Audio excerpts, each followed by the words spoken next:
Roland Barthes. How do signs naturalize social values? Roland Barthes was a French literary theorist, semiotician, and philosopher born in 1915. He was a central figure in structuralism and post-structuralism, known for his elegant prose and insightful analyses of everyday culture. His early work, Mythologies, examined the hidden meanings in modern life, while his later career challenged traditional notions of authorship in his famous essay, The Death of the Author. Barthes was fascinated by how meaning is produced through signs and codes, and his work shifted from a rigorous structural analysis of texts to a more playful, open-ended exploration of the reader's experience. He remained a prolific and influential writer until his death in 1980.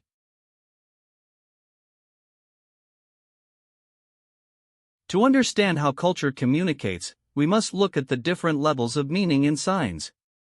At the basic level, denotation is the literal meaning. For example, a picture of a red rose represents a flower. However, signs also carry connotations, the cultural or ideological associations that go beyond the literal. That same rose can signify romance or passion.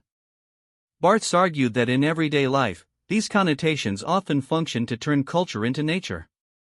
We take media messages for granted, failing to recognize the social values being communicated. By analyzing the mythologies of modern society, we can uncover how dominant ideologies are subtly reinforced through seemingly innocent images.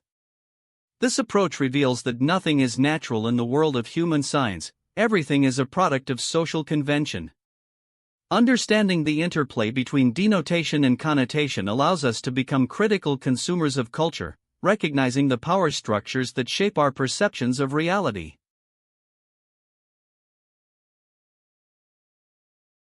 The traditional way of reading often involves searching for the true meaning intended by the author. However, this approach grants the author too much authority. By declaring the death of the author, Barthes shifted the focus to the language of the text itself. A text is not a message from one person to another, but a multi-dimensional space where various writings, none of them original, blend and clash. The author is merely a scripter who assembles pre-existing codes and cultural references. The true site where the meaning of a text is unified is not its origin, the author, but its destination, the reader.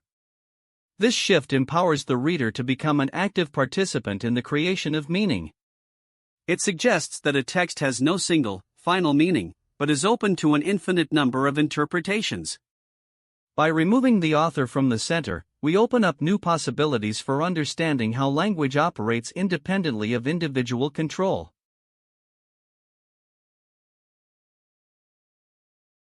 Not all texts invite the same level of engagement. Some works, readerly, leesable texts, are designed for easy consumption. They follow established conventions and present a clear meaning that the reader simply receives, reinforcing the reader's existing view of the world. In contrast, writerly, scriptable texts challenge and unsettle the reader. Often fragmented or experimental, they force the reader to work to produce their own meaning. A writerly text turns the reader into a co-producer of the work, making them aware of the very process of making sense. This distinction highlights a preference for literature that resists easy consumption and encourages active, critical engagement. It suggests that the most valuable cultural experiences are those that disrupt our comfortable habits and force us to confront the complexity of language. By seeking out writerly texts, we can move beyond the pleasure of recognition and experience the bliss of a radical encounter with the unknown. Barthes's influence on literary criticism and cultural studies is immeasurable. His application of semiotics to popular culture laid the groundwork for media studies, inspiring scholars to analyze fashion and advertisements as systems of signs. The Death of the Author became a founding document of post-structuralism, influencing Jacques Derrida and Michel Foucault in their efforts to decenter the human subject. Furthermore, his later focus on the pleasure of the text paved the way for reader response theory and queer theory. Barthes's ability to move between rigorous structuralism and a more personal, poetic style made him a unique figure. He taught us that the world is a forest of signs waiting to be decoded, and that the act of reading is a creative and potentially subversive act.